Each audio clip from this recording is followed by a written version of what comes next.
Hey there. Today's question comes from Melinda Curtis. She says, how important is it to continuously or regularly publish to launch your indie career? So basically, how often do I need to publish a new book to stay relevant to my readers? And she's also asking for specifics about different genres, which we can also get into. So Melinda, thank you for the question. And yeah, let's talk about how important it is to launch how quickly. So more important than what is going to be worthwhile to your writing career is what is going to be practical and sustainable for you. That really needs to be the guiding question behind here. And then we can talk to markets, genres, best practices, and things like that.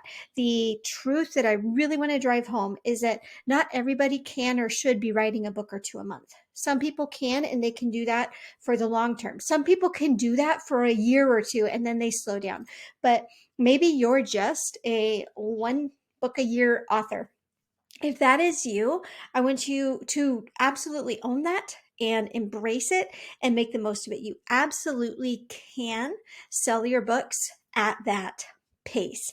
And unfortunately, one of the big reasons why we are dealing with a lot of author burnout in the indie space right now is because for years, many people were teaching that the only way to have a lucrative writing career was to be publishing a book or two a month. My most prolific years were probably between 2017 and 19. I would say all of those years, if you count things like multi-author projects, I was doing a little more than a book a month. My average was maybe like 14 or 15 books published a year. It was sustainable at that time in my life, and it's no longer sustainable now. And so, again, that's why the first part of the question has to be, what can you do? What do you enjoy doing? What is going to be sustainable so that maybe we could write 10,000 words a week and do that for 2 or 3 weeks. But can we do that for 52 weeks a year? Some of us can, some of us can't. So I encourage you to stop comparing your speed to someone else's.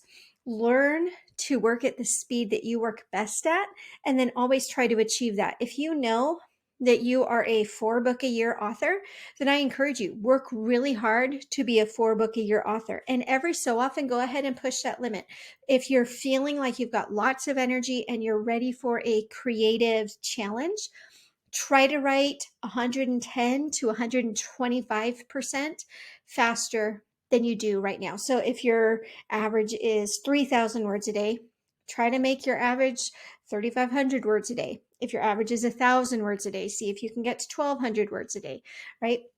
You can push yourself, but only to a certain point. In my opinion, even more important than writing really fast is making the most of your backlist. The problem that some very, very prolific, rapid releasing authors have is they're focused so much on their launch that everything they've written before gets forgotten. And so when you do it that way, instead of kind of creating a snowball of success, you're almost starting over like at the very beginning. So like every single month you're building a new small snowball. Whereas if you are really looking to be the most efficient, for a lot of people, that's going to mean getting your backlist really, really well optimized. So instead of making like one small snowball a week, you make like 3 huge snowballs a year. And those can keep on accumulating mass and attracting readers. So what I like to do is to make sure that my backlist, and this is going to be kind of a rule of thumb for people with, let's call it like at least a dozen published books.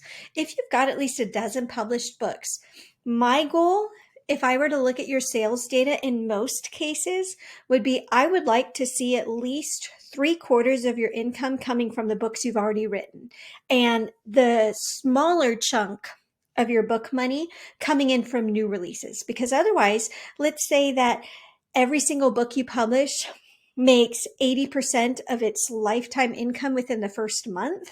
then you have to keep up that pace or your income's really going to fall. Whereas if you focus on your backlist, you get it really well optimized. You get great blurbs, great covers, great back matter.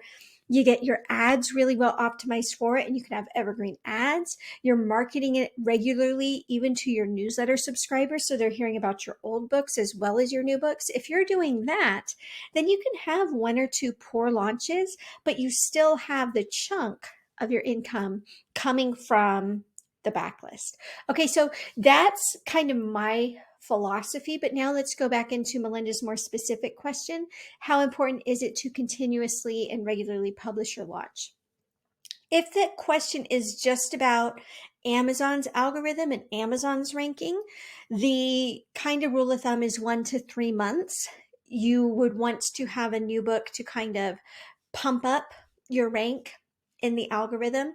I'm not the kind of author who pays a ton of attention to the algorithm. To me, it just is not where I prefer to focus, because I prefer to focus on my backlist. But again, this is kind of a spectrum, and we all fall on different ends and areas in the spectrum. So if you really do want to be as optimized as possible, and if it is realistic for you, I would say 3 months minimum to maintain relevance and visibility in Amazon.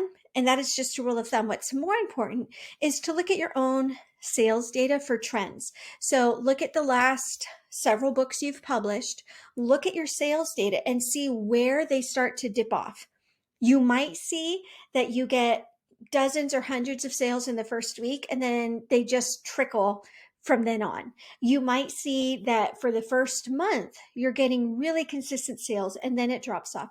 Each author is going to have their own tail. That's why there's an argument in the indie industries. How long is the tail? The tail is the time from when you publish to when that book's visibility on Amazon just kind of fizzles out. Check your own tail. That's going to be the most useful for you. And then try to, if you're able, if you have the time and the energy and the means and the ability, then try to publish your next book before, like right before that tail.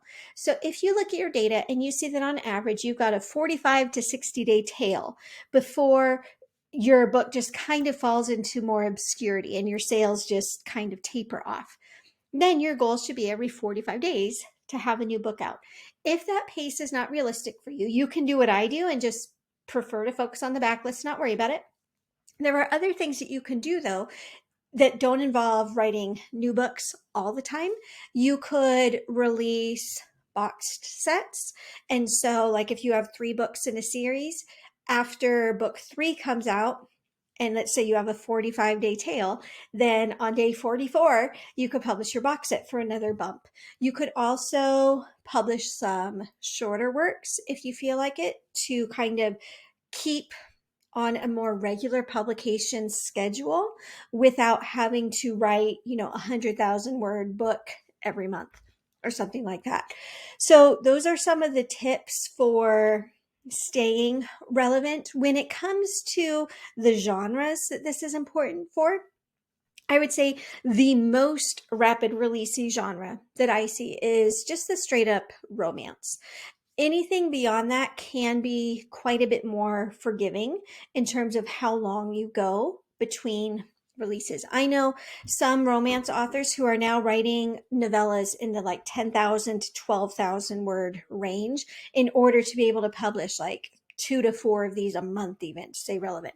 Again, do it if that works for you, but if it doesn't work for you, that's more important, is figuring out what fits and then allowing your marketing strategy to fit with your writing personality. Instead of saying, okay, I need to publish a book a month, how can I do that? So I hope that that was helpful. I hope it gives some people listening a little bit of a sigh of relief. You're like, oh, okay, I don't have to do it this fast. Or maybe the encouragement to focus more on the backlist. Or if you're at the point where you're ready to jump in, I hope it gives you the encouragement to go in, go faster. Like I said, I had about 3 years of doing, real rapid release like that, 12 to 15 published books a year. I loved the pace at the time and then found it wasn't sustainable. So, again, just because you're doing something now doesn't necessarily mean that if your life circumstances change or you feel like slowing down, that you can't in the future. And if you're feeling frustrated because you want to be writing faster, there are certain things that you can do to bump that up, but you can also just learn to work with what you've got and the kind of time constraints you have and make the best of it, because your readers are going to be there, right? Your readers won't forget you. Think about some of the really, really well-known authors who can go years between releases and their readers are still right there waiting for them. So many more than one way to love a cat, as my friend Melissa Storm says. And I hope that this gives you some encouragement to find the process and pace that works well for you.